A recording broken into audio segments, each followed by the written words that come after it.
This is part one of our cauliflower grow along, which is going to be for spring cauliflower for an earlier harvest by growing them over winter.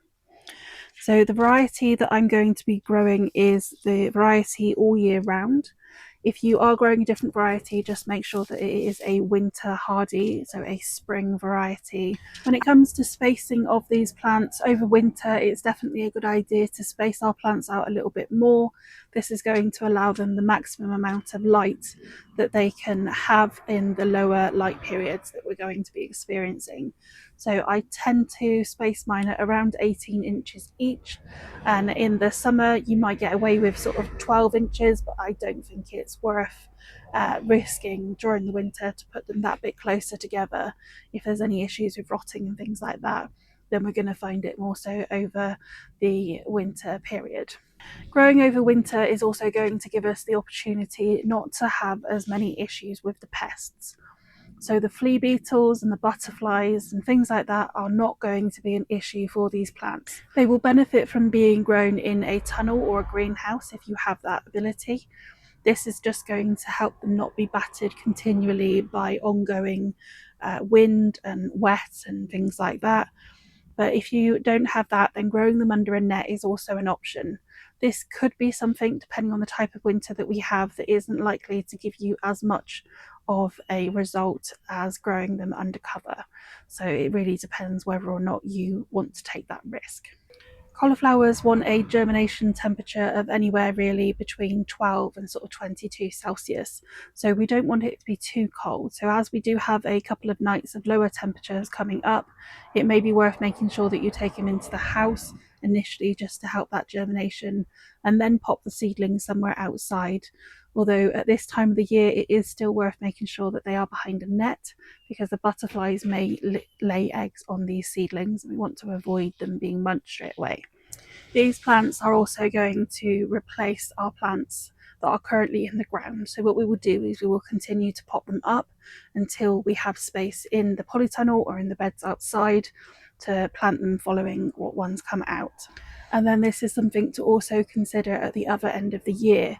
These are usually ones that I find come out around sort of May, so it's usually good timing for our tomatoes then to go in if that's what you're growing after them. But you may also need to wait a little bit as well, so do consider where you're going to plant them and whether or not that's going to affect anything that you do want to plant in the spring following these plants. We're going to sow these with 2 seeds per cell, and then we're going to thin them down to a single plant. It's definitely not something that we want to grow like we can our kale any closer together or 2 per cell. We want to make sure that they have plenty of room to produce a decent sized head. When we're growing them over winter, we also are not going to need to water them quite as much as we do during the summer.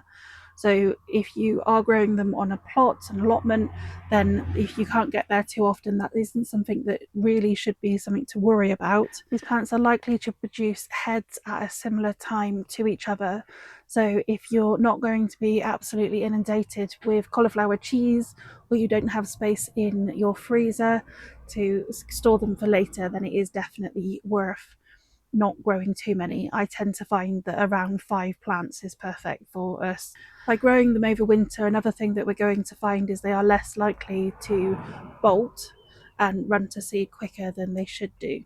This usually helps us get a decent sized head. When we do think about growing them in the spring, one of the things that you want to do is make sure that you start them around 8 weeks before your last frost date, and get them in the ground around 2 weeks before your last frost. This can help them establish and then make sure that you have cauliflower before the heat really builds in the garden and causes that bolting. The first thing I've done is just given this tray a little bit of a rinse out just to make sure that it's just a little bit cleaner. I don't scrub my trays between every use. I do try and wash them once a year if I can, but it's not the be all and end all unless there's an obvious issue. And then next I've got some sieved compost that we're going to pop into these cells.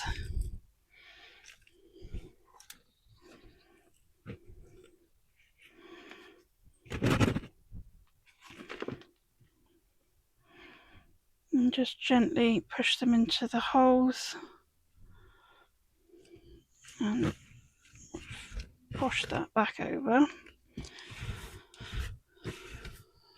And then that's ready for our seeds. And then for these seeds that aren't very big, I'm literally just going to dib a little hole, and I'm going down a couple of millimeters, not very far at all. If you have got old seeds that you're wanting to use, it's worth trying them. Give them up to a week to germinate. If then they haven't, replaced them.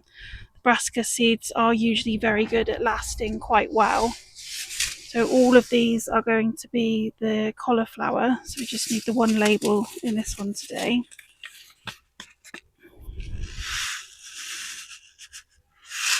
I'm going to sow 2 of these seeds per cell. This should guarantee us hopefully at least 1 plant per cell once we thin them down.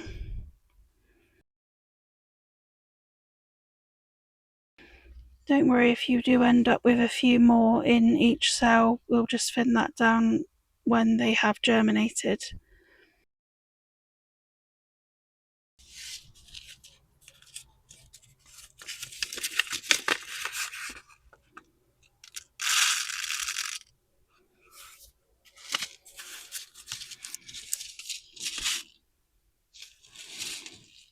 We would expect these seeds to germinate within around 3 to 5 days. I'd give them 7 days if they're older seeds before you do go in with a second batch.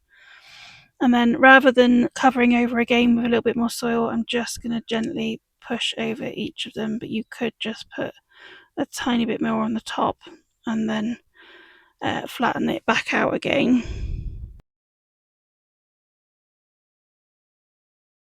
Mine are going to go inside the house just until they've germinated, and then they're going to go outside under a net.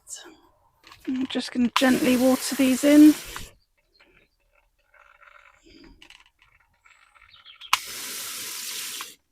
You could also water them from the bottom if you're worried about dislodging those seeds at all. I'm just going to leave it there, and any water at the bottom will now also soak upwards as well, so they should have plenty of water then.